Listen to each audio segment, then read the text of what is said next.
Menikah dengan lelaki kaya, tak pernah Rina bayangkan akan membawanya ke dalam rumah penuh hinaan, terutama dari ibu mertuanya sendiri. Tapi saat seorang sopir mewah menjemputnya dan memanggilnya Nona, semuanya berubah. Siapa sebenarnya Rina? Dan apa rahasia besar yang selama ini disembunyikan darinya? Langkah-langkah kecil, Rina terdengar ragu saat memasuki halaman rumah megah itu. Dindingnya menjulang tinggi, dicat putih mengilap seperti marmer istana, dan setiap sudut taman tertata sempurna. Tapi entah mengapa, rasa sesak justru menyeruak di dadanya, seperti ada yang menekan dari dalam, bukan karena sempitnya ruang, melainkan karena ketidakyakinan dalam hatinya. Hari ini seharusnya menjadi awal baru, bukan? Hari di mana ia mulai hidup sebagai istri dari Adrian, hartawan anak tunggal, keluarga kaya raya, yang namanya sering muncul di kolom bisnis, majalah-majalah elit. Tapi langkah kakinya terasa berat, seakan tahu bahwa ia sedang masuk ke tempat yang bukan miliknya. Di ambang pintu, seorang perempuan paruh baya berdiri dengan tangan bersedekap dan pandangan tajam. Gaun biru gelap yang membalut tubuhnya berkilau halus, dan perhiasan emas di lehernya tampak seperti lambang kasta yang tak terucapkan. Bu Marni, datang juga akhirnya, ucapnya tanpa senyum. Matanya menatap Rina dari atas sampai bawah, dari jilbab sederhana yang membungkus kepalanya hingga sepatu datar, yang bahkan tak bersuara. Selamat pagi, Bu. Suara Rina nyaris tak terdengar. Ia tersenyum kecil, mencoba bersikap sopan, meski tangannya sedikit gemetar. Bu Marni tidak menjawab. Ia hanya membalikkan badan dan berjalan masuk ke dalam rumah. Adrian ada di ruang tengah. Jangan berdiri saja. Rina menelan ludah. Ada sesuatu dalam cara bicara mertuanya itu yang membuat dadanya berdesir tak nyaman. Tapi ia mencoba menahan diri. Dia tahu ini bukan tempat untuk menunjukkan perasaan, setidaknya belum. Langkahnya memasuki ruang tengah yang begitu luas dan megah. Dinding penuh lukisan cat minyak, lampu gantung bergemerlap di langit-langit, dan karpet Persia yang tampak terlalu mahal untuk dipijak. Di sana, Adrian menoleh dan tersenyum melihat istrinya. Sayang, kamu sudah datang, ucapnya sambil bangkit dari sofa. Ia meraih tangan Rina dan mengecupnya singkat. Rina membalas senyum itu, walau dalam hatinya ada bayangan kecanggungan yang belum juga menghilang. Adrian memang baik. Namun, sikap ibunya, entah bagaimana, sejak awal, Rina sudah merasa tidak diterima. Bu Marni ikut duduk, menyilangkan kaki, dan menyandarkan punggung. Mulai hari ini, kamu tinggal di sini ya, tanyanya. Tapi nadanya bukan bertanya, lebih seperti menegaskan sesuatu yang sudah ditentukan. Iya, Bu, saya akan berusaha menyesuaikan diri, jawab Rina. Berusaha ramah. Mudah-mudahan, karena hidup di sini tidak seperti di tempat kamu dulu, ucap Bu Marni dengan nada. Kamu harus tahu kapan bicara dan kapan diam, kapan ikut campur, dan kapan hanya melihat. Keluarga ini punya aturan, Adrian tahu itu. Semoga kamu juga bisa belajar. Adrian mengerutkan alisnya. Ibu, tidak apa-apa, potong Rina cepat, sebelum Adrian sempat memperkeruh suasana. Ia tersenyum, meski hatinya mencelos. Bu Marni berdiri. Kalau begitu, kamu bisa lihat-lihat kamar kalian. Mbak Yuni akan tunjukkan jalannya. Seorang pembantu perempuan menghampiri, membungkuk sedikit, dan memberikan isyarat sopan. Rina mengikuti, tanpa banyak bicara. Ia menoleh sejenak ke Adrian, berharap ada sesuatu di wajah suaminya yang bisa meredakan perasaan asing ini. Tapi Adrian hanya menatapnya, sambil tersenyum tipis, seolah tak ada yang salah. Kamar mereka berada di lantai atas, berukuran luas dan mewah. Tapi bukan itu yang menarik perhatian Rina. Ia berdiri lama di dekat jendela besar, memandangi taman yang rapi. Di balik kakak, ada dinding yang begitu tinggi, begitu sunyi, seakan memisahkannya dari dunia luar. Tangannya menyentuh gagang jendela, dingin dan mengkilap. Ia mencoba menarik napas dalam-dalam, tapi udara yang masuk ke dadanya justru terasa berat. Disinilah ia akan tinggal, di rumah sebesar ini, bersama orang-orang yang memandangnya seolah ia adalah noda dalam lukisan sempurna mereka. Malam harinya, makan malam pertama sebagai menantu keluarga hartawan, Dimulai dengan sunyi. Hanya denting alat makan yang terdengar. Bu Marni duduk di ujung meja, Adrian di sebelah kanan, dan Rina di sebelah kiri. Tak ada senyum, tak ada percakapan hangat. Hanya tatapan dingin yang tajam seperti pisau. "Kamu kerja di mana, Rina?" tanya Bu Marni tiba-tiba, memotong keheningan. "Sebelum menikah saya mengajar les privat di rumah-rumah, Bu," jawab Rina. Suara pelan tapi jelas.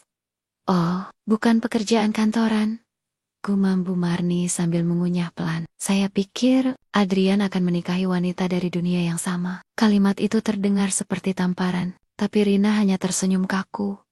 "Yang penting dia baik dan mencintai saya, Bu," ucap Adrian. Akhirnya bersuara. Bu Marni tidak menoleh. "Cinta tidak cukup, Adrian, apalagi untuk membangun nama keluarga." Kalimat itu membuat Rina ingin beranjak dari meja makan.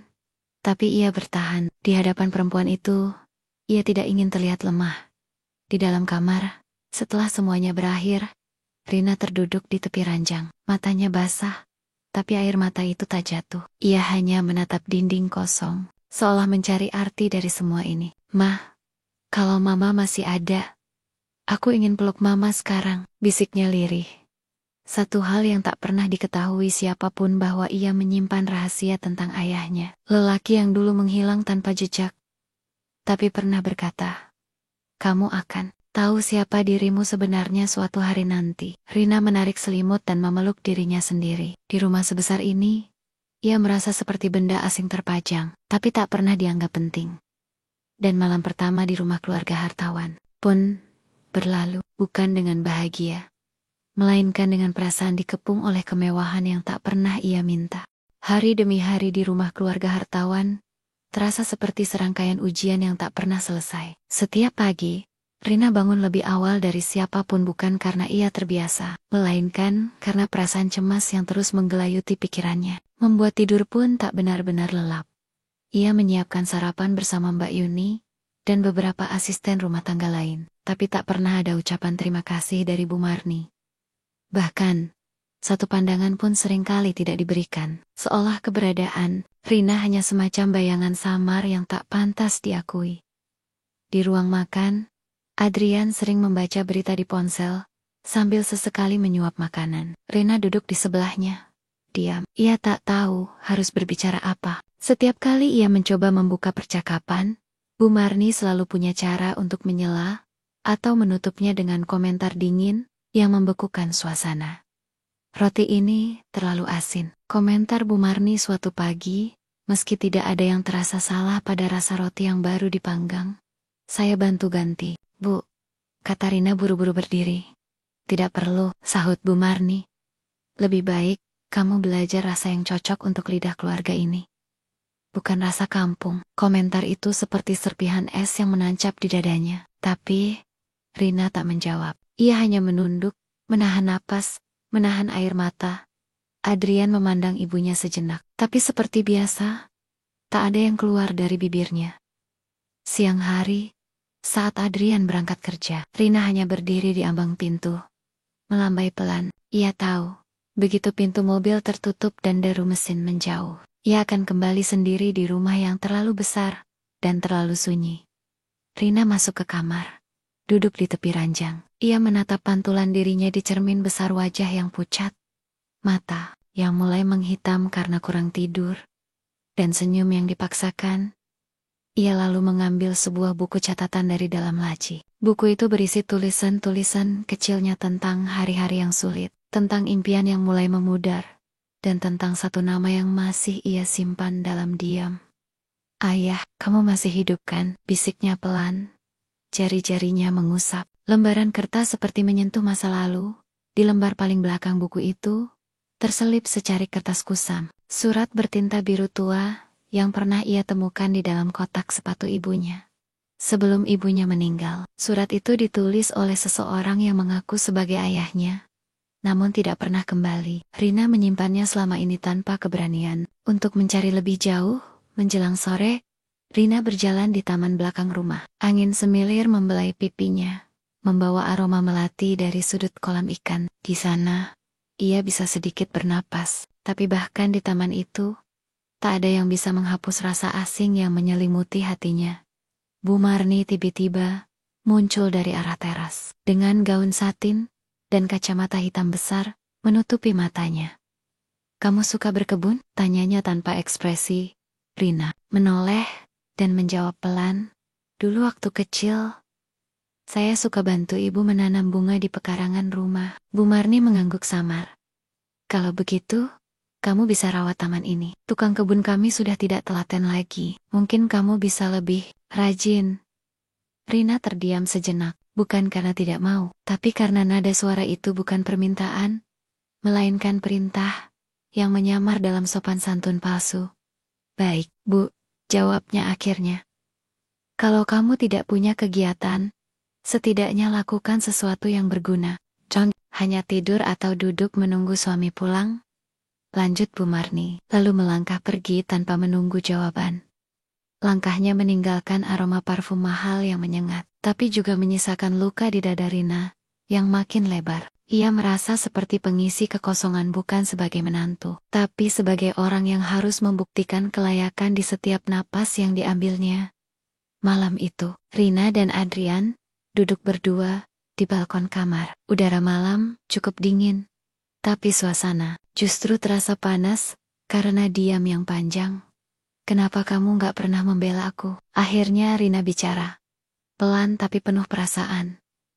Adrian menoleh dengan raut bingung. "Maksud kamu, setiap kali ibumu mempermalukan aku, kamu diam. Kamu pikir aku kuat mendengarnya terus-menerus?" Suara Rina mulai gemetar. Adrian menarik napas panjang. "Rina, aku gak mau memperkeruh keadaan. Ibu memang keras, tapi aku yakin lama-lama dia bisa nerima kamu." Rina tertawa hambar. "Kamu yakin itu?" "Karena aku tidak yakin. Bahkan aku tidak yakin bisa bertahan kalau seperti ini terus." Adrian terkejang. "Dulu, aku pikir cinta kita cukup. Tapi ternyata cinta gak bisa menutupi semua rasa sakit yang aku simpan tiap hari." Lanjut Rina, menunduk. Air mata mulai menetes. Tanpa bisa ditahan lagi, Adrian mengusap rambutnya, tampak gelisah. "Aku akan bicara ke ibu. Tapi tolong, sabar sedikit lagi ya." Rina tidak menjawab. Ia hanya menghapus air matanya perlahan. Di dalam hatinya, mulai tumbuh keraguan, bukan hanya pada Adrian, tapi pada semua keputusan yang pernah ia ambil. Menjelang tidur, Rina menatap langit-langit kamar. Tangannya menggenggam surat lama itu kembali. Ada sesuatu yang terasa mengganggu pikirannya sejak sore tadi. Kata-kata Bu Marni, diam Adrian, dan surat yang seolah terus memanggilnya. "Mungkin sudah saatnya aku tahu siapa aku sebenarnya," gumamnya pelan. Dan malam itu, di bawah cahaya lampu redup, Rina mulai menulis surat balasan. Bukan sekadar balasan, tapi panggilan diam kepada seseorang yang mungkin bisa membantunya keluar dari dunia penuh topeng ini. Senyumnya kembali muncul di wajahnya. Tapi senyum itu bukan lagi senyum manis seorang perempuan yang bahagia. It's your senyum penuh luka yang menyembunyikan letapan-letapan amarah kecil yang bisa meledak kapan saja. Udara pagi itu basah oleh embun. Namun bagi Rina, dinginnya bukan hanya berasal dari cuaca. Dingin itu menelusup jauh ke dalam relung hati dingin yang datang dari sikap-sikap tak kasat mata, dari pandangan yang menyudutkan, dan dari tutur kata yang membungkam martabatnya. Sudah 2 pekan berlalu sejak ia resmi tinggal di rumah keluarga hartawan, tapi setiap hari rasanya seperti ditampar oleh kenyataan bahwa ia hanya tamu, bahkan lebih buruk, seperti kutu yang menempel di bantal sutra. Pagi itu, ia duduk di meja makan lebih awal dari biasanya. Ia menunggu Adrian, menunggu senyum yang bisa menyemangatinya. Tapi ketika suaminya turun dari tangga, ekspresi lelah dan wajah tak berseri itu lebih dulu menyambutnya. "Maaf ya, semalam aku pulang telat," ucap Adrian, menyentuh bahu Rina singkat.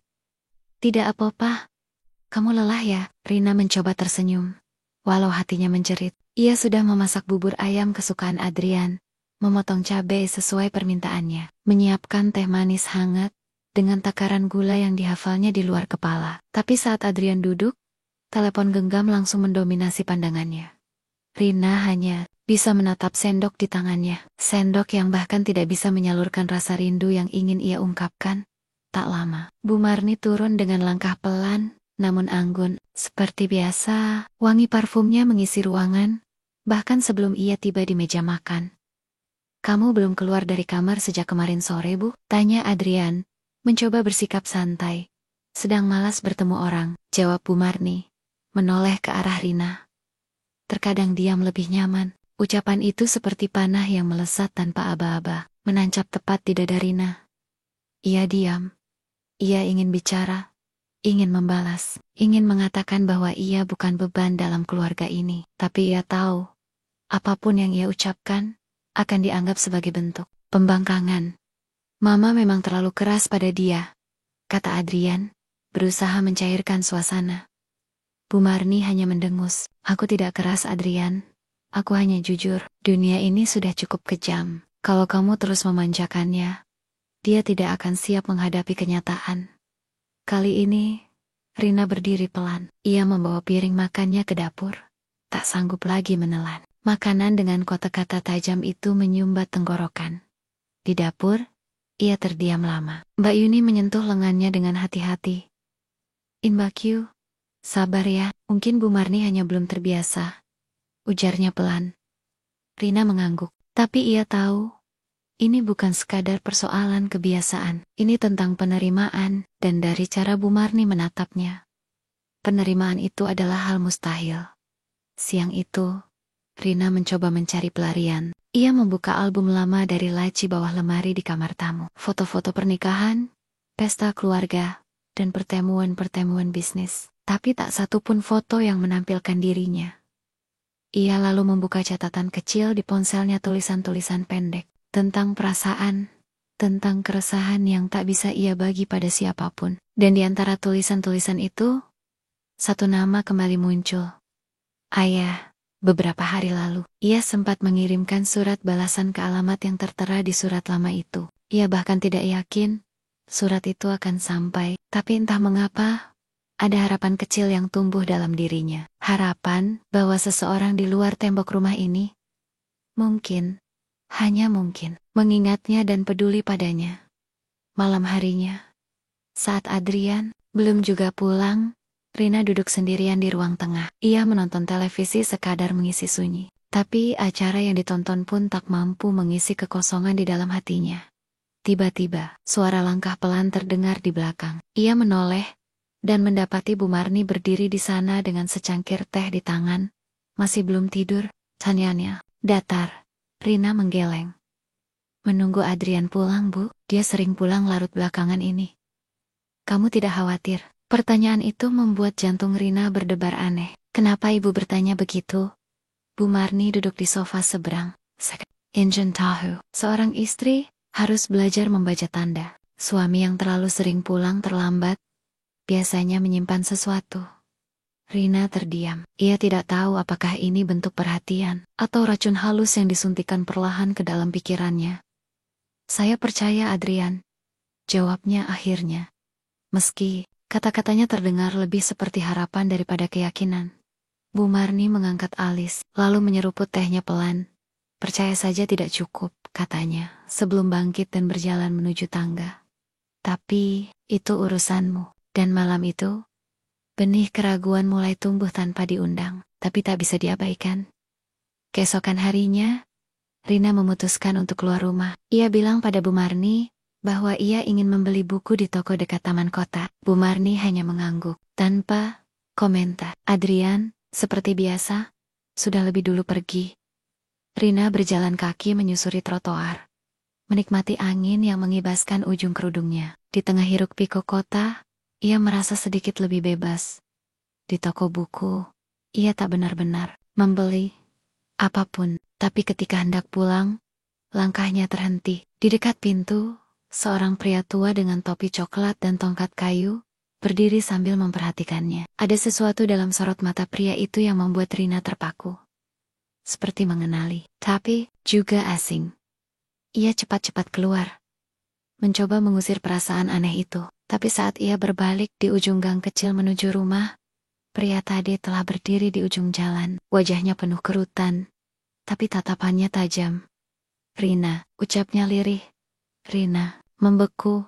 "Maaf, Anda siapa?" Pria itu menyodorkan sebuah kartu nama. Di bawah nama lengkap yang asing, tertera sebuah perusahaan besar yang namanya pernah ia dengar di berita bisnis. "Aku akan datang menjemputmu," ucap pria itu pelan. Saat waktunya tiba, Rena memiteng. Angin sore seperti berhenti berhembus. Langit mendung, tampak menutup seluruh langit kota. Dan untuk pertama kalinya, ia merasakan sesuatu yang lebih kuat dari sekadar pertanyaan. Ia merasa seperti sedang berdiri di tepi rahasia yang besar, yang selama ini terkubur dalam diam. Saat ia menatap kembali ke arah pria itu, sosoknya telah menghilang. Sejak hari itu, setiap langkah Rina diiringi rasa gelisah. Wajah pria tua dengan sorot mata tajam itu membayang di sudut pikirannya, seolah menunggu untuk diakui. Kata-kata terakhirnya, sebelum menghilang, "Aku akan datang menjemputmu," menancap di benaknya, seperti janji sekaligus ancaman yang tak bisa diabaikan. Siang itu, Rina duduk sendirian di kamar. Ia kembali menatap kartu nama yang diberikan pria itu. Kertasnya tebal, berkelas, namanya jelas, Pramudia Sasmita, dan di bawahnya tertulis jabatan pendiri utama Sasmita Group, sebuah nama besar yang selama ini hanya ia dengar dari berita bisnis dan iklan di televisi. Namun yang membuat napasnya tercekat bukanlah nama perusahaan itu, melainkan kenyataan bahwa pria itu memanggil namanya. Rina mengingat jelas. Ia tak pernah menyebut namanya di toko buku. Tak ada perkenalan, tidak ada percakapan sebelumnya. Lalu, bagaimana pria itu bisa tahu siapa dirinya? Dan kenapa sosok itu terasa begitu familiar? Malam harinya, Adrian pulang lebih cepat dari biasanya. Tapi tak ada kehangatan yang ia bawa. Tatapannya sayu, tubuhnya lelah, dan bicaranya minim. "Aku tadi lihat kamu keluar rumah," katanya saat duduk di pinggir ranjang. Rina menoleh cepat. "Iya, aku cuma ke toko buku." Adrian menatapnya sejenak. "Sendirian?" "Iya." "Kenapa nggak bilang?" Nada suaranya terdengar datar, namun menyimpan nada protes. Rena mendekot. "Kamu jarang di rumah, Adrian." Aku butuh udara segar. Aku butuh ruang." Adrian menunduk, mengusap wajahnya pelan. "Aku tahu, tapi kamu juga tahu keadaan di kantor lagi kacau. Aku harus jaga posisi, harus lebih keras dari biasanya." "Aku nggak minta kamu berhenti bekerja," bisik Rina. "Aku cuma ingin kamu hadir, walaupun hanya sebentar. Tapi benar-benar hadir sebagai suami." Adrian menatap mata istrinya, lalu menghela napas. "Aku minta maaf," Rina mengangguk. Meski maaf itu tak cukup menghapus sepi yang ia simpan setiap hari. Apalagi setelah kehadiran pria asing itu mengguncang pikirannya. Keesokan harinya, Rina memutuskan untuk menyelidiki lebih jauh tentang nama di kartu itu. Ia membuka laptop, menelusuri informasi dari situs berita dan arsip lama. Pramudia Sasmita, pengusaha sukses, membangun kerajaannya dari nol. Namun, kehidupan pribadinya tertutup rapat. Tak banyak yang tahu tentang keluarga atau anak-anaknya. Rina menemukan satu foto lama. Pria itu berdiri di depan pabrik besar, mengenakan setelan jas abu-abu. Di sampingnya, ada seorang perempuan muda. Wajahnya sangat mirip dengan wajah ibunya dulu. Degup jantung Rina meningkat. Ia membesarkan gambar itu, memperhatikan setiap detail. Itu bukan sekadar kemiripan. Ia yakin perempuan itu adalah ibunya. Tangannya bergetar saat menutup layar. Ingatannya melayang pada sebuah kalung yang pernah ia temukan di lemari ibunya. Dulu kalung dengan inisial kecil tergantung di tengah, panjang S selama ini. Ia pikir itu hanya hadiah dari seseorang di masa lalu. Tapi kini, semuanya mulai menyatu dalam gambaran yang mengerikan dan menyedihkan sekaligus. Apakah Pramudia ayah kandungnya? Sore harinya, saat Rina masih terpaku di kamar, suara ketukan halus terdengar dari luar. "Rina, boleh mama masuk?" Suara Bu Marni. Rina tercekat. Ini pertama kalinya wanita itu memanggilnya mama. "Bukan kamu atau anak itu?" "Silakan Bu," jawabnya pelan. Bu Marni masuk dengan langkah ragu. Ia mengenakan gaun rumah berwarna krem, tanpa riasan yang mencolok. Wajahnya tampak sedikit lebih ramah, meski tetap menyimpan jarak. Aku dengar, kamu keluar kemarin. Ketemu siapa saja? Pertanyaan itu membuat dada Rina sesak. Ia memilih untuk tidak menyebut Pramudia. Tidak ketemu siapa-siapa, hanya lihat-lihat buku. Jawabnya singkat. Bu Marni mengangguk perlahan. Aku tahu kamu menyimpan banyak pertanyaan, tapi hati-hati Rina. Tidak semua yang terlihat baik, benar-benar baik. Apa maksud ibu? Ibu pernah bertemu Pramudia, ujar Bu Marni tiba-tiba. Rina menegang, seluruh tubuhnya seolah beku.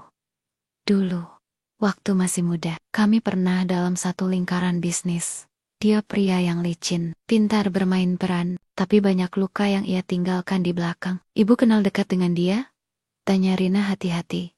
Bu Marni menatap tajam, cukup untuk tahu bahwa dia tidak layak dipercaya. Kalau suatu hari dia mendekatimu, jaga jarak. Sekalipun dia mengaku sebagai siapapun dalam hidupmu. Kata-kata itu membuat dunia Rina berputar. Ia tidak menyangka Bu Marni tahu tentang hubungan itu. Bahkan sebelum Rina mengungkapkan apapun, malamnya, Rina berdiri lama di depan cermin. Ia menatap bayangannya sendiri, mencari siapa dirinya sebenarnya. Selama ini ia pikir, ia hanyalah anak dari seorang janda biasa.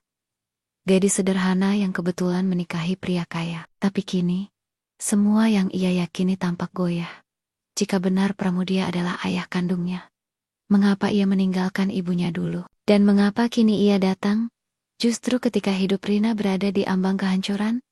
Adakah motif tersembunyi? Ataukah ini adalah awal dari jawaban atas semua penderitaan yang selama ini ia telan diam-diam? Di luar kamar, Bu Marni menatap kamar Rina dengan sorot mata penuh rahasia. Ia berdiri lama di lorong, menggenggam secari kertas tua di tangannya. Kertas itu berisi tulisan tangan wanita yang sudah lama meninggali Bunda Rina dengan pesan terakhir yang belum pernah ia ungkapkan pada siapapun.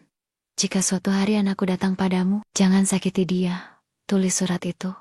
Tapi Bu Marni tidak pernah patuh pada pesan itu. Dan kini, saat masa lalu mulai mengusik, ia tahu waktunya semakin dekat. Rahasia yang ia kubur dalam-dalam akan segera terbongkar. Dan Rina mungkin takkan bisa memaafkan semuanya. Langit tampak memudar sore itu, seolah ikut menyimpan getir yang perlahan mengendap dalam dada Rina. Ia duduk di beranda belakang rumah, membiarkan hembusan angin menyapu wajahnya yang kusam. Matahari nyaris tenggelam, namun di hatinya tidak ada cahaya yang tersisa. Sejak percakapan malam itu, pikirannya tak henti dihantui banyak pertanyaan. Pramudia, pria tua yang muncul begitu saja, dan Bu Marni, yang tiba-tiba membuka bab masa lalu yang selama ini tak pernah ia sangka memiliki kaitan dengan hidupnya. Rina sadar, sesuatu sedang bergerak, sesuatu yang sudah lama terpendam, yang kini mulai bangkit dari kuburnya. Dan dia berdiri. Tepat di tengah pusaran itu, Adrian pulang malam. Lagi, kali ini, tanpa satupun pesan atau kabar. Rina sudah terlalu sering menunggu tanpa kepastian. Tapi malam ini, rasanya berbeda. Bukan hanya karena sepinya, tapi karena ia merasa sendiri dalam makna yang utuh. Rumah ini tak lagi seperti tempat berlindung, melainkan labirin yang penuh jebakan. Rina mencoba menelepon. Sekali, dua kali, hingga panggilan ke-10. Semuanya hanya berujung pada suara dingin dari mesin penjawab. Ia berjalan, bolak-balik di ruang tamu, menahan gelisah yang menghantam dadanya seperti ombak tanpa jeda. Ketika suara mobil akhirnya terdengar di halaman, ia buru-buru berdiri. Adrian masuk dengan langkah terburu-buru. Wajahnya kusut, matanya merah, tapi bukan karena lelah. Dari mana saja kamu? Tanya Rina, pelan, dari kantor. Jangan bohong Adrian, aku bukan orang bodoh. Adrian berhenti melepas sepatunya, matanya menatap istrinya dalam-dalam. Jangan, mulai lagi malam ini. Rina, kalau kamu gak mau dijelaskan, siapa yang harus aku percaya? Aku sendiri, di rumah ini, dikelilingi bisik-bisik, sindiran, dan tatapan sinis. Sekarang, kamu pun menjauh. Apa aku ini gak berarti sama sekali? Rina, ada perempuan lain? Suara Rina gemetar. Adrian terdiam, hening yang terlalu lama. Tidak, jawabnya akhirnya, tapi nadanya terlalu lemah, seolah menghindar. Rina menelan ludah. Matanya mulai basah. Tapi ia tak ingin menangis, tidak di hadapan lelaki yang tak bisa lagi ia kenali. Aku sudah cukup sabar, Adrian. Aku mencoba menyesuaikan diri, di rumah ini, walau setiap hari diperlakukan seperti parasit. Tapi kamu justru pergi, saat aku butuh kamu lebih dari siapapun. Adrian duduk di sofa, menutup wajahnya dengan kedua telapak tangan. Aku bingung, Rina. Banyak hal yang tidak kamu tahu, banyak hal yang sulit aku jelaskan. Rena Mendekot, ceritakan padaku. Aku bisa memahami, Adrian. Asal kamu jujur. Namun, sebelum Adrian sempat menjawab, suara ketukan dari pintu depan mengganggu malam itu. Rina berjalan pelan ke arah pintu. Ketika ia membukanya, udara dingin menyergap kulitnya. Di sana, berdiri pria itu. Dengan jas abu-abu tua dan topi yang sama seperti saat di toko buku. Di belakangnya, mobil hitam panjang terparkir tenang. Supir lain berdiri di sisi kanan, menunggu dengan kepala tertunduk sopan. Rina, sapa pria itu dengan nada lembut. Aku datang, sesuai janjiku. Adrian berdiri kaku di belakang Rina. Tatapannya langsung berubah, mencerminkan keterkejutan. Siapa dia? Bisiknya. Pria itu tersenyum tipis. Namaku Pramudia Sasmita. Adrian menegang Sasmita Group. Rina menoleh pelan ke arah Adrian. Dia bilang, dia ayahku. Ruangan, berabab, tak ada yang bersuara selama beberapa saat. Hanya detak jam di dinding, dan hembusan napas yang terdengar seperti dentuman. Pramudia melangkah masuk, tanpa menunggu izin. Seolah rumah itu bukan milik keluarga hartawan tapi milik Nia. Ia duduk di kursi tamu, menatap Adrian dan Rina bergantian. Aku tidak datang untuk mengacaukan kehidupan kalian, ucapnya. Aku hanya ingin menyelesaikan sesuatu yang tertunda selama ini. Rina duduk perlahan.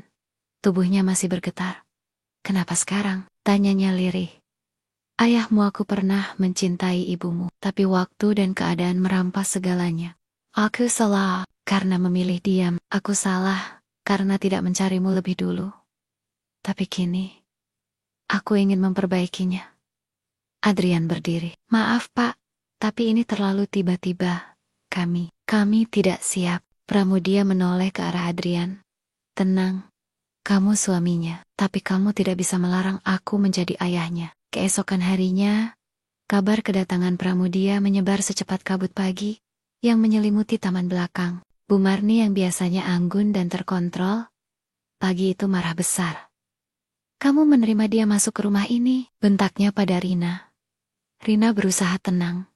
Dia hanya datang untuk bicara. Aku tidak mengundangnya tinggal. Dia pria yang penuh muslihat. Dulu, dia hampir menghancurkan keluarga besar hartawan dengan akal busuknya. Kamu tahu dari mana bahwa dia benar-benar ayahmu? Surat, cerita lama.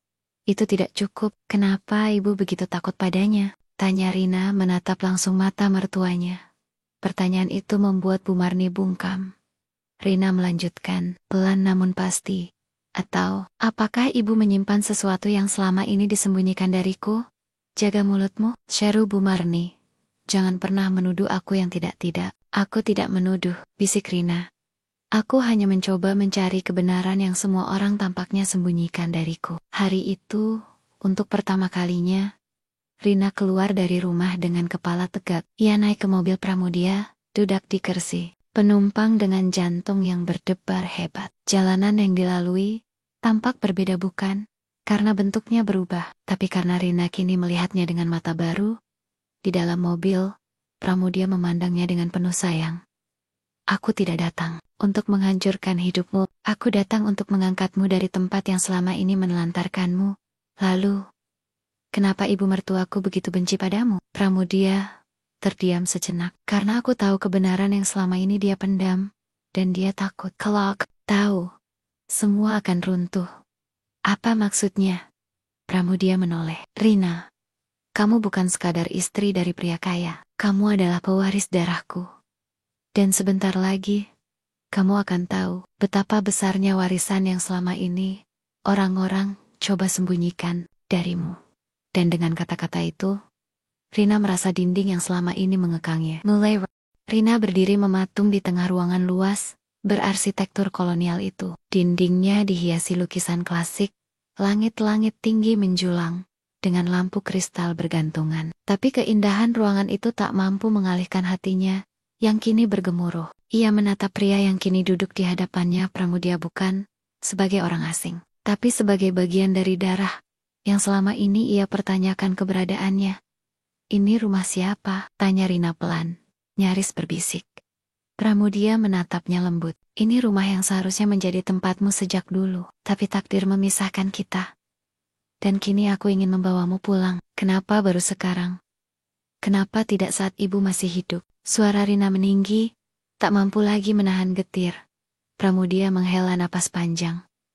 Waktu itu, ibumu memintaku pergi. Dia bilang, jangan cari dia lagi. Katanya, dia ingin membesarkanmu dengan damai, tanpa sorotan, tanpa kekacauan dari masa laluku. Dan, kamu menuruti permintaan itu. Pramudia menunduk dengan terpaksa, karena aku tahu, jika aku memaksa, aku hanya akan membawa luka. Tapi aku tetap mengikuti hidupmu dari jauh, menyokong kebutuhanmu, diam-diam, bahkan beasiswa kuliahmu, bukan dari yayasan sosial seperti yang kamu kira, itu dari tanganku. Rina membekap mulut, matanya mulai basah. Dunia yang ia kenal selama ini, perlahan bergeser dari porosnya. Aku tumbuh dengan keyakinan, bahwa aku harus kuat, karena tak ada siapa-siapa yang bisa kulandasi. Ternyata, kamu ada di sana. Tapi memilih bayang-bayang. Salahku. Rina, lirih, Pramudia. Dan kini aku ingin menebusnya. Bila kamu izinkan. Rina menatap matanya. Kalau kamu tahu aku menikah dengan Adrian, kenapa tidak datang sejak dulu? Karena kamu masuk ke dalam keluarga yang punya kepentingan. Aku khawatir. Keberadaanku justru akan memperkeruh. Tapi setelah tahu bagaimana mereka memperlakukanmu, aku tak bisa diam lagi. Sore itu, kabar tentang Rina yang keluar dari rumah Adrian bersama seorang pria tua, langsung menyebar ke telinga keluarga hartawan. Di ruang makan keluarga, Bu Marni melempar garpu ke atas meja hingga suara dentingannya memecah udara. Kamu biarkan istrimu pergi dengan laki-laki asing, hardiknya kepada Adrian, yang hanya duduk menunduk tanpa suara. Dia bukan laki-laki asing, Bu. Ucap Adrian akhirnya. Dia ayah kandung Rina. Bu Marni tertawa kecil sarkastik dan dingin. Ayah kandung, katanya. Itu hanya trik murahan untuk masuk ke rumah ini. Laki-laki itu dulu pernah mencoba menghancurkan bisnis ayahmu. Dia pembohong ulung. Adrian menoleh tajam. Apa ibu takut? Kalau rahasia masa lalu terbongkar, suara di ruangan langsung membeku. Tak ada yang bergerak. Kamu mulai berani sekarang ya? Tanya Bu Marni. Tatapannya menusuk.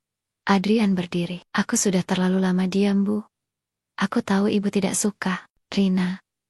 Tapi yang ibu lakukan sudah di luar batas. Dia bukan pelayan. Bukan pengganggu. Dia istri saya.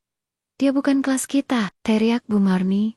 Dan apa artinya kelas, kalau isinya hanya kebencian dan kebohongan? Sahut Adrian lantang di Tempot Lane. Rina berjalan menyusuri lorong galeri pribadi milik Pramudia. Dindingnya dipenuhi foto-foto dokumentasi kehidupan pria itu. Dari mendirikan perusahaan kecil di sudut kota, hingga menjadi konglomerat besar. Tapi perhatian Rina tertuju pada satu foto potret lama ibunya. Muda dan cantik, berdiri di samping Pramudia, yang tersenyum lebar. Apa ibu tahu? Kamu masih menyayanginya sampai akhir, tanya Rina dengan suara bergetar. Pramudia memejamkan, marah, sampai napas terakhirku nanti. Rina menahan napas. Apa ada alasan lain kenapa kamu tidak menikahi ibu waktu itu? Pramudia menatap foto itu lama. Karena ibumu bukan pilihan yang disetujui keluargaku. Aku lemah saat itu. Aku memilih warisan daripada cinta. Rina tak kuasa menahan air mata. Jadi, aku adalah anak dari cinta yang dikorbankan? Bukan dikorbankan, Rina, tapi terpaksa dikubur. Beberapa hari berlalu, hubungan antara Adrian dan Rina membeku seperti es yang menolak mencair. Mereka tinggal di atap yang sama, tapi tak lagi berbicara. Bahkan, tatapan pun nyaris tak saling bertemu. Adrian merasa kalah dalam dua medan, rumah tangga dan ibunya sendiri. Sedangkan Rina mulai membangun keberaniannya, terutama setelah tahu siapa dirinya sebenarnya. Pada suatu malam, Adrian datang ke kamar Rina. Aku tahu aku salah, ucapnya tanpa basa-basi. Rina menoleh, berdiri di depan jendela. Salah karena membiarkan aku diinjak-injak? Atau karena kamu takut kehilangan wajah di depan keluargamu? Aku takut kehilangan kamu, bisik Adrian. Dan aku sadar itu saat kamu pergi naik mobil pria itu. Rina mendekat pelan. Aku sudah terlalu lelah menunggu kamu menyadari keberadaanku. Aku mau memperbaikinya. Dengan apa, Adrian? Dengan kata-kata atau dengan janji yang selalu kamu bawa, tapi tak pernah kamu tepati? Adrian menunduk. Aku mencintaimu, Rina. Rina menarik napas panjang. Cinta saja tidak cukup. Keesokan paginya, Rina menerima sebuah undangan dari Pramudia. Sebuah acara peluncuran yayasan baru. Yang dinamai Yayasan Kasih Lestari. Diambil dari nama ibunya. Untuk menghormati cinta kami yang pernah ada, ujar Pramudia ketika menyerahkannya.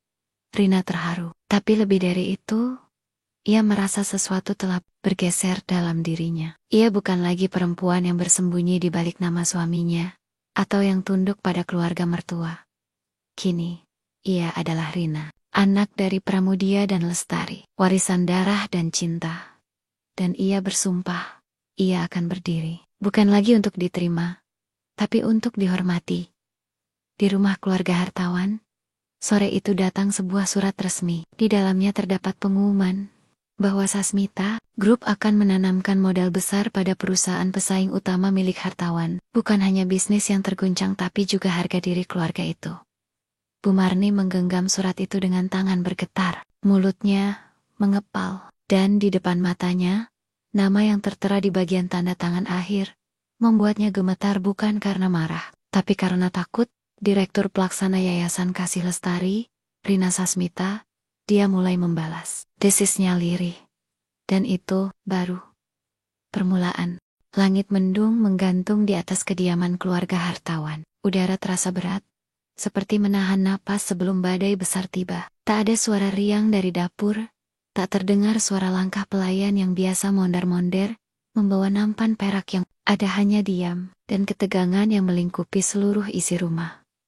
Rina melangkah masuk dengan langkah mantap. Kali ini, ia tidak lagi menunduk, tidak berusaha menyembunyikan keberadaannya. Ia bukan lagi perempuan yang hanya dikenal sebagai menantu tak pantas. Kini, ia datang dengan nama dan kehormatan yang tak bisa lagi diremehkan. Bu Marni sudah menunggunya. Di ruang tamu, duduk tegak di kursi paling besar. Mengenakan gaun kebanggaan, yang selalu menjadi simbol kekuasaan. Tapi kali ini, raut wajahnya tidak tenang. Matanya menyimpan api kemarahan dan ketakutan.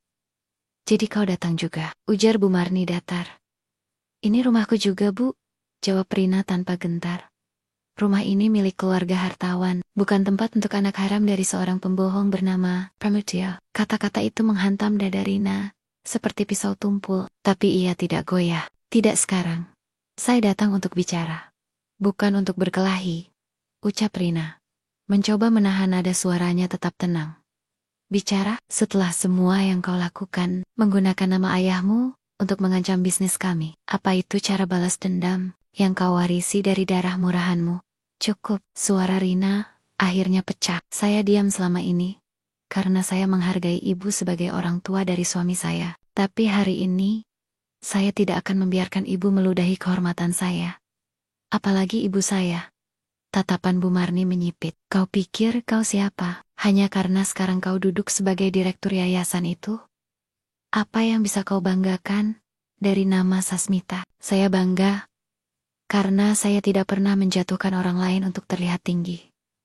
Kalimat itu menggema di ruang tamu. Untuk sesaat, hanya suara detik jam yang terdengar. Lalu Bu Marni berdiri perlahan, melangkah mendekati Rina. Kau pikir ini tentang harga diri? Ini tentang kekuasaan. Dunia ini tidak adil, Rina. Dan kalau kau tidak bisa tunduk, maka kau akan dihancurkan, seperti ibumu dulu. Darah Rina mendidih. Apa maksud ibu dengan seperti ibumu dulu? Bu Marni tersenyum sinis. Ibumu bukan hanya perempuan yang merebut suami orang. Dia juga perempuan yang membuat keluarga kami nyaris hancur. Dia tidak merebut siapapun, bisik Rina. Rahangnya mengeras. Ibuku dicintai oleh ayahku. Itu saja sudah cukup untuk membuat ibu marah, kan? Dia perempuan desa miskin, Rina, dan ayahmu Pramudia hampir menikah denganku. Sebelum dia berpaling pada ibumu. Kau pikir aku bisa menerima penghinaan itu? Aku menyusun semuanya. Aku pastikan dia terlempar dari lingkaran keluarga besar. Rina terhenyak. Napasnya tercekat. Jadi, ibu adalah penyebab mereka berpisah, dan aku tidak menyesalinya sedikit pun, seru Bu Marni. Karena jika tidak, aku tidak akan menjadi nyonya hartawan sekarang. Rina memundurkan langkah. Tubuhnya gemetar. Bukan karena takut, capek, karena jijik. Lalu setelah semua yang ibu lakukan, ibu masih tega menghina aku selama ini. Suaranya bergetar. Karena kau pengingat atas kegagalanku, bentak Bu Marni. Setiap kali kulihat wajahmu, aku ingat bagaimana aku kalah dari perempuan yang tidak punya apa-apa. Aku tidak bisa menerima itu. Tidak akan pernah. Rina menandok, air mata mengalir. Tapi bukan karena lemah, melainkan karena beban kebenaran yang selama ini ia duga. Kini berdiri telanjang di hadapannya. Saya tidak pernah minta dilahirkan dari cinta yang ibu kalahkan, tapi saya juga tidak akan membiarkan hidup saya terus dipermainkan hanya karena dendam yang ibu warisi dari masa lalu. Kalau kau masih punya harga diri, kau harus keluar dari rumah ini. Saya justru ingin menanyakan hal yang sama kepada ibu. Suara itu datang dari arah tangga. Adrian berdiri di sana, matanya merah, wajahnya pucat, tapi sorot matanya mantap. Ia berjalan turun perlahan.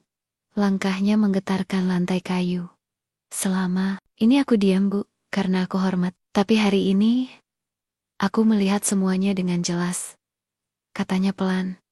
Adrian, suara Bu Marni melunak. Kau tidak mengerti. Aku mengerti lebih dari yang ibu kira. Aku mengerti bahwa ibu telah menghancurkan keluarga Pramudia dan ibunya Rina. Aku mengerti, ibu memaksa aku menikahi seseorang yang sesuai kelas. Tapi saat aku mencintai Rina, ibu membuatnya hidup dalam neraka. Adrian menatap Rina, penuh luka, dan aku bersalah karena membiarkan semua itu terjadi. Rina menunduk. Adrian, aku ingin memperbaikinya, kata Adrian. Tapi, aku tahu, mungkin sudah terlambat, sudah sangat terlambat, bisik Rina lirih. Sore itu, Rina meninggalkan rumah keluarga hartawan, tidak dengan kepala tertunduk seperti dulu, tapi dengan langkah tegas dan hati yang ringan. Ia meninggalkan Adrian, bukan karena benci, tapi karena ia akhirnya mencintai dirinya sendiri, lebih dari apapun. Di luar gerbang, mobil hitam sudah menunggunya. Pramudia membuka pintu untuknya. Kamu sudah siap melangkah ke hidupmu yang baru? Rina tersenyum. Oh, sudah terlalu lama diam. Kini waktunya aku bersuara. Dan dengan itu, mobil itu melaju, meninggalkan rumah yang selama ini menahannya dalam luka dan kebisuan. Tapi cerita Rina belum selesai, karena kini, dia bukan lagi perempuan yang dicemooh. Karena latar belakangnya, dia adalah Rina Sasmita. Dan dunia akan mendengarnya. Gedung megah bercat putih gading itu menjulang tinggi, berdiri tegak seperti simbol kejayaan yang baru tumbuh. Di depan lobi utamanya, terpampang plakat emas bertuliskan, Yayasan Kasih Lestari. Di bawahnya terukir nama, Rina Sasmita, pendiri dan direktur pelaksana. Hari itu, media lokal hingga nasional berdatangan. Wartawan mengangkat kamera, mencatat setiap langkah perempuan yang berjalan keluar dari mobil hitam dengan tenang. Balutan kemeja satin sederhana, dan celana panjang elegan, tidak memamerkan kekayaan, tapi menunjukkan ketegasan. Dialah Rina. Bukan lagi menantu yang ditolak. Bukan sekadar istri dari pria kaya. Kini dia berdiri sebagai dirinya sendiri, perempuan yang dihinakan, lalu bangkit dengan kekuatan yang tidak bisa dipatahkan siapapun. Selamat datang di peluncuran Yayasan Kasih Lestari. Suara Rina menggema dari atas podium. Para tamu undangan duduk rapi, dari tokoh publik hingga para pengusaha. Di barisan terdepan, duduk Pramudia dengan sorot bangga di matanya. Rina melanjutkan sambutannya. Yayasan ini lahir bukan dari keinginan untuk membalas, melainkan untuk menebus luka masa lalu yang ditanamkan oleh kebencian. Saya berdiri di sini bukan karena kebetulan, tapi karena perjalanan hidup yang mengajari saya bahwa diam tidak selamanya bijak. Dan melawan tidak selalu berarti membenci. Suasana hening, hanya suara napas dan isak kecil yang terdengar dari sudut-sudut ruangan. Saya tahu bagaimana rasanya ditolak, diremehkan, disakiti. Tapi saya juga belajar bahwa saat kita memaafkan, bukan berarti kita menyerah, kita memilih untuk bebas. Cat tangan pecah, memenuhi ruangan. Para tamu berdiri memberi penghormatan. Beberapa bahkan meneteskan air mata. Tapi di antara semua mata yang terpaku pada Rina, sepasang mata lain memperhatikannya dari kejauhan. Adrian. Ia berdiri di balik tiang marmer lobi, tak masuk ke aula utama. Tangannya menggenggam undangan yang sempat dilemparnya ke meja minggu lalu. Namun ia ambil kembali. Entah mengapa, wajahnya penuh sesal. Tapi ia tahu hari itu bukan miliknya. Hari itu adalah milik perempuan yang dulu ia abaikan, dan kini bersinar di atas semua luka. Hari-hari setelah peluncuran yayasan berjalan sibuk, Rina mengisi jadwal dengan kunjungan ke berbagai panti asuhan, menggelar pelatihan untuk perempuan korban kekerasan rumah tangga, dan membuka beasiswa untuk gadis-gadis muda dari pedesaan yang bermimpi besar. "Kenapa kamu memilih fokus ke perempuan?" tanya seorang wartawan dalam salah satu wawancara live. Rina tersenyum. "Karena saya tahu bagaimana rasanya menjadi perempuan yang harus terus membuktikan diri, yang hidupnya dianggap remeh hanya karena lahir dari tempat yang salah. Karena saya pernah ada di sana." Wawancara itu viral. Namanya menjadi pembicaraan hangat. Tidak karena skandal, tapi karena kisah ketabahan dan keberanian. Di tengah popularitasnya yang terus naik, Rina tidak melupakan satu hal penting: menjaga hati agar tidak membusuk oleh balas dendam. Ia tidak pernah menyebut nama Bu Marni di hadapan media, tidak juga mengungkap siapa Adrian dalam kehidupannya. Ia memilih diam, karena ia tahu, kemenangan terbesar bukan saat musuh kalah, tetapi ketika kita tidak merasa perlu menang lagi. Namun bukan berarti hidupnya menjadi tenang sepenuhnya. Suatu malam, sekretaris pribadinya masuk ke ruang kerja dengan wajah gugup. "Ada tamu yang ingin bertemu, Bu Rina," katanya. "Penting sekali." Rina, yang sedang menandatangani dokumen, mengangkat wajah. "Siapa namanya?" Bu Marni Hartawan." Dada Rina berdesir. Tangan yang tadi menulis kini berhenti. Sekilas ia menutup mata, menarik napas panjang. "Suruh masuk." Pintu dibuka. Bu Marni melangkah masuk. Tak lagi dengan kepala terangkat atau sikap angkuh. Wajahnya pucat, matanya cekung. Tubuhnya seperti kehilangan setengah bobotnya. Ia tak membawa tas tangan mahal seperti biasa. Tidak pula memakai perhiasan mencolok. "Rina," katanya pelan. Rina bangkit dari kursinya, menatapnya tenang. "Silakan duduk, Bu." Bu Marni duduk kaku. Butuh waktu lama sebelum akhirnya ia membuka suara. "Aku datang bukan untuk menyombong, tidak juga minta maaf karena takut. Aku hanya ingin mengerti, kenapa kamu tidak pernah membalas. Kamu bisa menghancurkan bisnis kami, kamu bisa membuka semua rahasia, tapi kamu memilih jalan ini." Rina mengangguk pelan. "Karena saya tahu, luka yang paling menyakitkan bukan yang dibalas, tapi yang kita biarkan membusuk dalam diam, dan kamu membiarkan aku." Suara Bu Marni serak. "Membiarkan aku merasa bersalah dengan cara yang tidak pernah kamu ucapkan." Rina tersenyum tipis. "Ibu tidak perlu meminta maaf kepada saya. Tapi mungkin minta maaflah pada diri sendiri. Karena terlalu lama ibu hidup dengan kebencian yang tak perlu." Untuk pertama kalinya, air mata turun di wajah Bu Marni. Ia mengangguk, tak mampu berkata-kata. Malam itu, setelah kepergian tamunya, Rina duduk di balkon rumah barunya, rumah yang ia beli sendiri. Tanpa uang suami, tanpa bantuan warisan siapapun, ia menatap langit. Di kejauhan, bintang bertaburan seperti saksi perjalanan yang ia tempuh sejauh ini. Suara ponselnya berdering. Nama di layar membuat dadanya bergetar. "Adrian."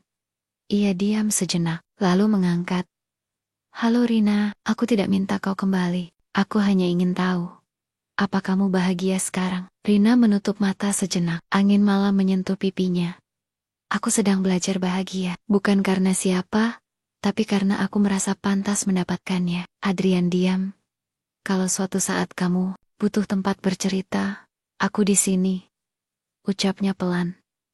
"Terima kasih Adrian, tapi kini Aku punya diriku sendiri, dan telepon pun ditutup. Rina bukan perempuan biasa lagi, tapi juga bukan perempuan yang ingin dianggap luar biasa. Ia hanya ingin menjadi diri sendiri, perempuan yang dihormati, bukan karena status, tapi karena sikap. Dan meski hatinya pernah remuk, ia tak pernah kehilangan satu hal, harapan. Suara angin berhembus pelan dari sela jendela yang terbuka. Di ruang kerja pribadi Rina, berkas-berkas menumpuk di atas meja marmer. Ia baru saja selesai menandatangani kesepakatan kerjasama dengan lembaga internasional yang mendukung pendidikan anak-anak perempuan di pelosok negeri, tapi bukan itu yang membuat pikirannya gelisah hari itu. Sebuah amplop coklat tua tergeletak di antara dokumen-dokumen modern. Tak ada nama, hanya tulisan tangan yang nyaris memudar. Untuk Rina, dari Ibu.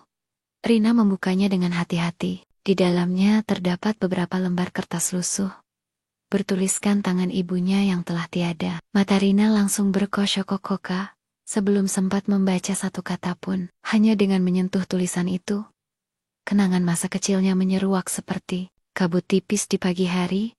Tangannya bergetar saat membuka lembar pertama. Rina sayang, jika kau membaca ini, berarti ibu sudah tidak ada di dunia ini. Tapi jangan sedih nak. Ibu ingin kau tahu sesuatu yang selama ini ibu simpan. Bukan karena ibu ingin membohongimu, tapi karena ibu tak ingin kau hidup dalam beong-beong yang sama seperti ibu. Rina menahan napas. Ia tahu, ini bukan sekadar serat pil. Ini adalah bagian dari kisah yang belum selesai. Kau pasti tahu bahwa ayahmu adalah Pramudia Sasmita, pengusaha besar yang pernah mencintai ibu dengan tulus. Tapi yang mungkin belum kau tahu, ibu tidak pernah menikah dengan beliau. Secara hukum, jantung Rina mencelos. Cinta kami ditentang keras oleh keluarga besar Pramudia. Mereka mengancam, menekan, bahkan menyebar fitnah agar Pramudia meninggalkan ibu. Tapi yang paling menyakitkan bukan itu, nak. Yang paling menyakitkan adalah ketika Pramudia akhirnya menyerah, ia memilih menjauh demi menjaga nama baik keluarganya. Ia meninggalkan ibu saat kau masih di dalam kandungan. Air mata jatuh membasahi pipi Rina. Tangannya menggenggam lembar surat itu erat. Tapi meskipun ibu sakit hati, ibu tidak pernah menyesal melahirkanmu. Kau adalah alasan ibu tetap berdiri meski dunia memalingkan wajahnya. Kau adalah kekuatan ibu. Dan kau adalah bagian terbaik dari cinta yang pernah ibu rasakan. Maafkan ibu yang tidak pernah bercerita dari awal. Ibu hanya ingin kau tumbuh tanpa membenci siapapun, termasuk ayahmu. Lembar terakhir berisi sebuah foto usang potret ibunya yang masih muda, berdiri di samping Pramudia, yang tampak jauh lebih muda dari yang Rina kenal sekarang. Mereka tersenyum, dengan latar sebuah rumah kecil di desa yang Rina tak pernah kunjungi lagi sejak kecil. Sore itu, Rina berdiri di halaman rumah masa kecilnya. Tanah merah yang dulu sering membuat bajunya kotor kini terasa begitu berarti. Rumah mungil itu sudah usang, tapi masih berdiri tegak seolah menunggu ia kembali. Di depan rumah, seorang perempuan tua tetangga lama menghampirinya. Kamu anaknya Winda, Rina mengangguk sambil tersenyum. Nenek sudah tua nak, tapi masih ingat betul wajahmu. Waktu kecil, ibumu perempuan yang luar biasa. Dia disakiti, tapi tak pernah menjelekkan siapapun. Kau mirip sekali dengannya. Rina menunduk, menahan haru. Saya datang untuk mengerti, Nek, bukan untuk menyalahkan. Perempuan tua itu memegang tangan Rina lembut. Kau sudah menjadi lebih dari cukup, Rina. Ibumu pasti bangga. Malamnya, Rina kembali ke rumah Pramudia. Untuk pertama kalinya, ia meminta bertemu tanpa formalitas bisnis. Hanya sebagai seorang anak yang ingin memahami seorang ayah. Pramudia menyambutnya di ruang kerja pribadinya. Tak ada pengawal, tak ada asistennya. Rina meletakkan surat yang tadi siang ia temukan ke atas meja. Saya ingin mendengar langsung dari ayah. Pramudia memandang surat itu lama. Wajahnya menegang, sebelum akhirnya merosot perlahan ke kursi kayu jati di belakangnya. Aku pengecut, Rina. Aku terlalu muda. Terlalu takut pada keluarga dan kehormatan nama besar. Aku mencintai ibumu, tapi aku tak cukup berani untuk melawannya. Rina tak menjawab, ia hanya menatap leket-leket wajah pria itu. Setelah kau lahir, aku beberapa kali datang diam-diam, melihatmu dari kejauhan, tapi ibumu tak pernah mau bertemu. Ia bilang, dia ingin membesarkanmu tanpa luka, tanpa bayangan siapapun. Tapi, kenapa baru sekarang ayah datang? Suara Rina pelan. Karena aku tak ingin mengulang kesalahan yang sama. Saat aku tahu kau menikah dan diperlakukan seperti ibumu dulu, hatiku tidak bisa diam. Tapi saat aku akhirnya tahu siapa kau sebenarnya dan bagaimana kau menghadapi semuanya, aku merasa sangat kecil di hadapanmu. Rina menandok, menggigit bibir bawahnya. Aku tidak butuh nama ayah untuk jadi besar. Aku hanya ingin tahu, apakah aku pernah diinginkan? Pramudia mendekat, menggenggam tangannya. Kau selalu diinginkan, Rina. Kau adalah pengingat dari cinta yang pernah gagal karena kebodohanku. Tapi kau sendiri telah membuktikan bahwa warisan terbaik bukan uang, tapi keberanian. Beberapa minggu kemudian, Rina mengadakan acara kecil di yayasannya. Bukan peluncuran proyek baru, bukan perayaan ulang tahun, melainkan pemutaran film dokumenter tentang sosok Winda ibunya. Dalam film itu, Rina menceritakan perjuangan seorang perempuan desa yang membesarkan anaknya sendirian, bukan dengan dendam, tapi dengan cinta dan doa. Tak sedikit tamu undangan yang meneteskan air mata, termasuk Adrian, yang menonton dari barisan belakang. Di akhir acara, Rina naik ke atas panggung. Saya berdiri di sini bukan sebagai anak dari keluarga kaya, bukan sebagai istri siapapun, tapi sebagai anak dari seorang ibu luar biasa yang tak pernah membiarkan luka menghancurkan hatinya. Saya adalah Rina, anak dari Winda. Dan itu adalah kehormatan terbesar dalam hidup saya. Tepuk tangan. Pecah. Namun bukan hanya karena pidatonya, tapi karena kisah itu menyentuh sesuatu yang selama ini dilupakan banyak orang. Bahwa kehormatan bukan datang dari siapa kita lahir, tapi dari bagaimana kita memilih untuk hidup.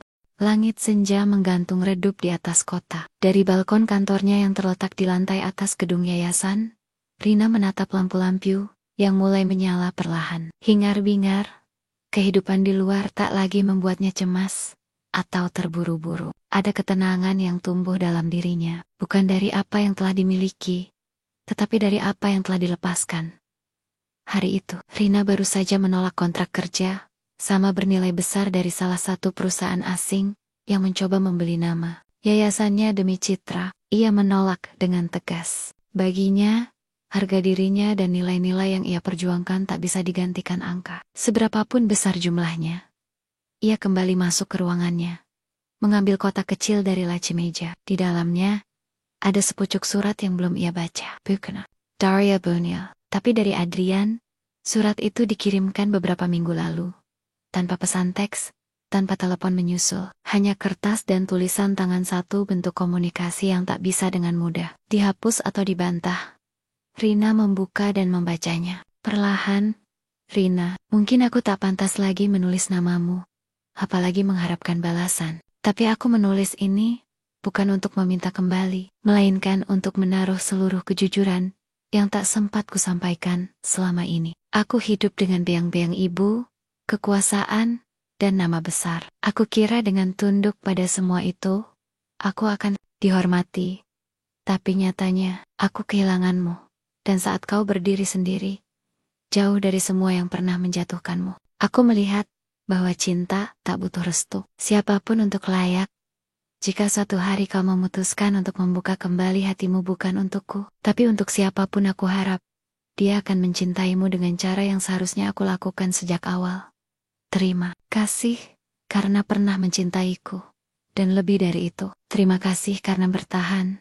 Rina menutup surat itu perlahan. Tak ada air mata. Hanya hening yang panjang, lalu senyum kecil yang tumbuh di sudut bibirnya. Beberapa hari setelahnya, sebuah undangan tiba di meja resepsionis yayasan. Undangan pernikahan, bukan dari Adrian, bukan dari kerabat Pramudia, tapi dari salah satu anak didik beasiswa pertama yayasan. Rina membaca namanya, Nadia. Gadis kecil dari kampung pesisir, yang dulu datang dengan pakaian lusuh dan mata penuh harap. Kini, ia mengundang Rina sebagai tamu kehormatan di pernikahannya, menyebutnya sebagai ibu kedua dalam hidupnya. Itu saja sudah cukup, jauh lebih berarti dari pengakuan siapapun. Hari Minggu yang cerah, Rina memilih pergi ke taman kota, mengenakan pakaian santai, menyatu dengan keramaian. Ia duduk di bangku panjang dekat air mancur, menyuapi burang-burang kecil yang berkumpul di sekitarnya. Seseorang duduk di sampingnya, tak bersuara. Saat ia menoleh, ternyata Pramudia. Pagi yang tenang, katanya pelan. Jarang ayah ada waktu luang, balas Rina, tersenyum. Pramudia mengangguk. Dulu, aku kira waktu luang adalah kemewahan. Tapi ternyata, waktu anak adalah kekayaan. Mereka terdiam sebentar. Hanya suara tawa anak-anak di kejauhan. Dan gemericik air yang terdengar. Ayah tidak menyesal, tanya Rina. Tanpa menatap, banyak yang kusesali. Tapi tak satu pun dari itu bisa kuubah. Yang bisa kulakukan sekarang, hanya menjadi ayah, meski terlambat. Rina mengangguk. Tidak marah, tidak juga menyesal. Ia sudah melalui luka dan pengampunan itu. Rina, iya, jika suatu hari kau ingin membangun keluarga sendiri, jangan takut. Kata-kata itu membuat Rina tertawa kecil. Ayah pikir aku tidak ingin menikah lagi? Pramudia mengangkat bahu. Entahlah, tapi yang aku tahu, kamu pantas bahagia, entah sendiri atau bersama orang lain. Beberapa bulan kemudian, Yayasan Kasih Lestari membuka cabang baru di daerah timur. Rina berdiri di podium. Kali ini, tak sendiri. Di sampingnya berdiri Nadia, kini seorang guru muda. Di sekeliling mereka, ratusan anak perempuan duduk bersila, menatap dengan penuh harap. Rina mengambil mikrofon, menatap mereka satu persatu. Kalian tidak perlu dilahirkan dari keluarga besar untuk bermimpi besar. Kalian cukup percaya. Kalian layak untuk bermimpi, dan kalian tidak perlu menunggu orang lain menyelamatkan kalian.